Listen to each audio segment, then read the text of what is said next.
You keep getting rejection emails from early stage investors and grant donors because you're probably in a stage in your startup journey where the numbers you're communicating don't look like traction. In this video, I'll break down what that really means, why it matters, and why it's holding you back. And finally, what you can do about it in terms of how to eventually improve your fundraising outcomes. So let's talk about what this really means in the big picture. I regularly talk to early stage startup founders, for example, who are building SaaS businesses at an average of $10 monthly subscription. And what's really interesting about this kind of business is that they can start generating revenue upfront even before launching their product. I'm talking about generating up to $10,000 in monthly recurring revenue pre-launch. This amount can look attractive to most early stage investors and grant donors, but it doesn't necessarily mean they would sign the check. I see these founders reach out to me to say, what do I need to do to build good traction that is irresistible?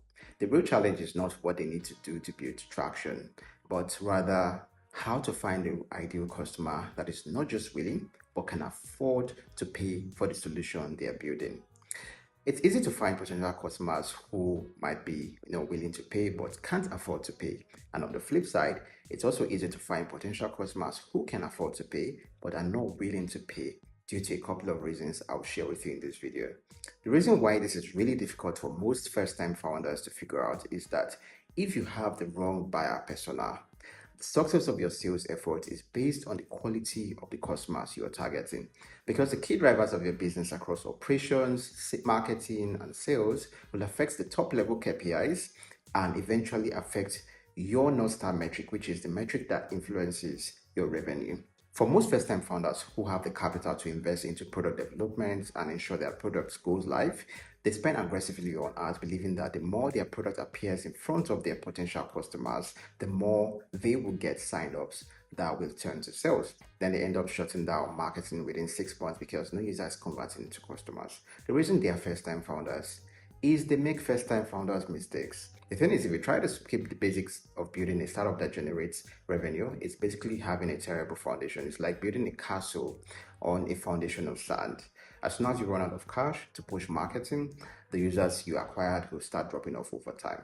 When I talk to these founders of whether fintech, edtech, or e-commerce platforms, the point is that I discover I focusing their attention on and energy on the wrong customer base. As a founder, you can be solving a real problem for a market that exists, but the target customer in that market might not see that problem as a priority or one that should cost money to solve, because there's a misalignment between the value of the solution you are building and the customer's ability to realize the worth of that value in relation to the actual problem it solves.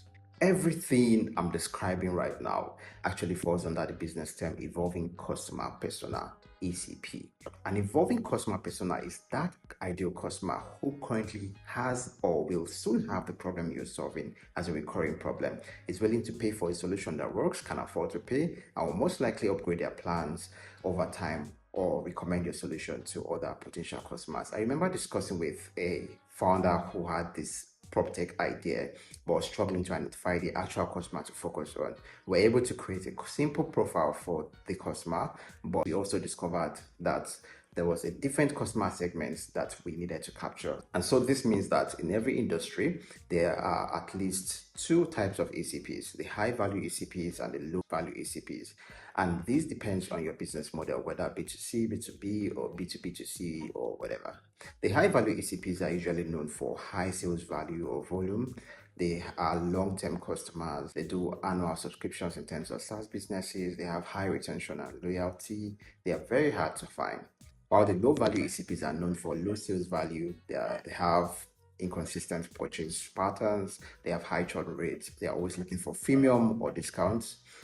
So we've gone over what the problem is. Now let's look at the why. Why does this matter if you are considering launching your fundraising campaign? Here, we will go over these two important concepts that have huge impact in your business: hierarchy of needs and unit economics. You remember a few minutes ago when I said it's easy to find a customer who might be willing to pay but can't afford to pay.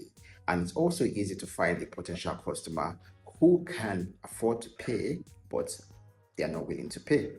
The second category of customers will make buying decisions based on the hierarchy of needs, which evolves from the base of the pyramid to the top of the pyramid.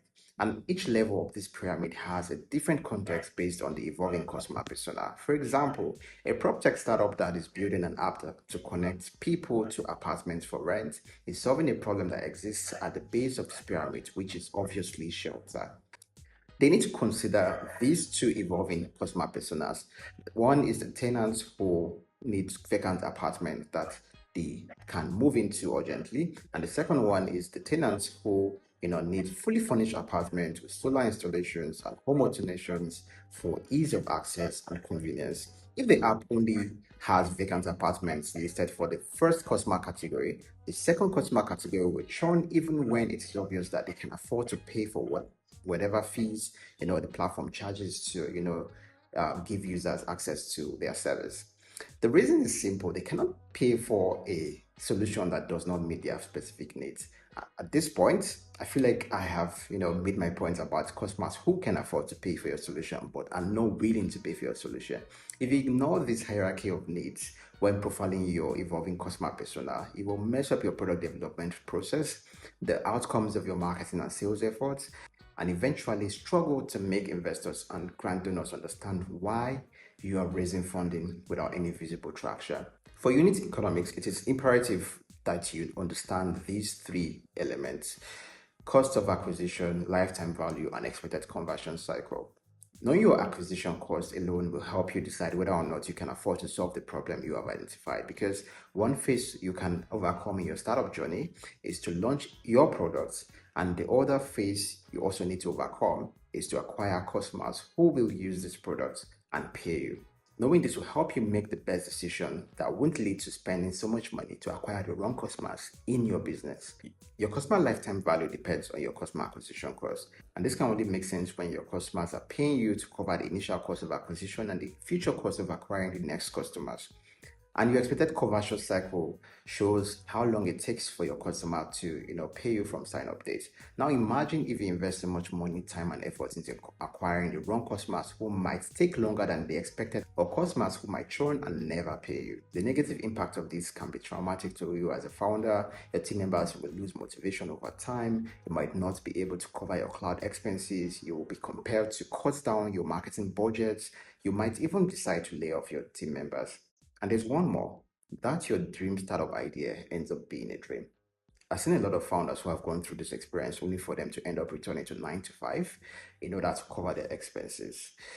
But building a startup shouldn't be this difficult if you know how to fix these issues. So, a quick recap: we talked about what the problem is and what it looks like in reality, why it matters, and why it affects every single aspect of your business. If you're still watching along, you're probably thinking, okay, I think Victor is telling me about my life story right now. And if this sounds so familiar to you, I do not say this to you like I read one bestseller business book. I know this space so well because I've been through this experience. I've made these mistakes in the past. So please don't go through it. But when you're like, okay, this is me, this is my situation, so what's the solution? Well, let's get into it. So, if this sounded so familiar to you, what I was describing is what happens in stage four, which is product market fit. And this is where you've launched your product, you have qualified leads that you are actively converting into active paying customers and getting feedback to improve the product, to the point where monthly or quarterly activities, whether it's revenue or usage, is predictable with progression. Now, one constraint founders face at this stage is that they focus on onboarding unqualified leads to fill up their storage space in their database. To fix this, we need to add an extra layer of qualification to ensure that the people signing up are most likely going to pay for using the platform. The idea is to be more specific about the quality of customers you're targeting. This is from the idea to early stage founder roadmap I developed with my team to help founders overcome the overlooked challenges that can slow down their fundraising process. We spent hours working on this for every stage. And if you want to know what you should be prioritizing at your stage in business, you can reach out to me for a one-on-one conversation about your startup, or let me know in the comments, and I'd love to help you out. It's very fulfilling for me to help founders gain clarity. So reach out to me if you need help. Otherwise, enjoy the rest of this video. How to fix it. The first part about fixing it is realizing why this is so hard to begin with. Let's say you recently launched your products and you've started onboarding unqualified users that you spend so much money offering free services to without generating any revenue. And the second situation could be that you're generating revenue, but it has been inconsistent for a very long time. You're struggling to keep up with staff salaries. You are at a point where you feel like shutting down your business. I would encourage you to not get to that point. But if you're already at that point, then now is the time to act, which is that you have to choose a better customer. The reason you need to choose a better customer is because all the negative outcomes we reviewed a few minutes ago will be reversed. You'll start serving active paying customers. You'll be able to generate sufficient revenue to pay salaries. You'll have a better chance of raising funding when you need it. So this is how you can start fixing this.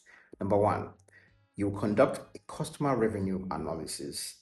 What this means is that you have to review your customers. You probably have some ideal customers and other wrong customers onboarded. To do this, you need to look at their baseline or current states, which includes their demographics, psychographics, and pain points.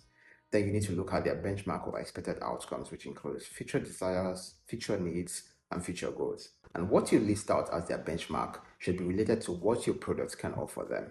The final part you need to look at is the bridge they will be willing to pay for in order to move from their current state to their expected outcomes.